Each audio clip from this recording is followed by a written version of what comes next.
Campus సెలక్షన్స్లో job వచ్చింది. నాన్న కష్టపడింది చాలు, ఇక వాలంటరీ రిటైర్మెంట్ తీసుకోమన్నాడు.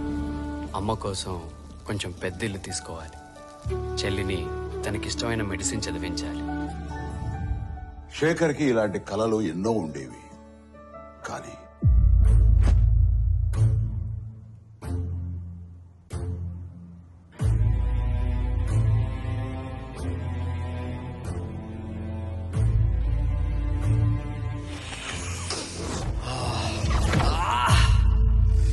డ్రగ్స్ అలవాటయ్యాక శేఖర్కి తన కలలతో పాటు జీవితంలో మరెన్నో దూరం అయ్యాయి. అమ్మా, స్టోర్కి వెళ్ళొస్తానమ్మా. ఇలా ఒక్క శేఖరే కాదు, ఎందరో యువత యువకులు ఈ డ్రగ్స్ గా ఆకర్షితులై తమ జీవితాల్ని నాశనం చేసుకుంటారు. మీకు తెలిసి ఎవరైనా ఈ డ్రగ్స్ అమ్మటం గాని, కొనటం గాని, వినియోగించడం గాని చేస్తున్నట్లయితే ఆ సమాచారాన్ని వెంటనే తెలంగాణ యాంటీ నార్కోటిక్స్ బ్యూరోకి తెలియచేయండి.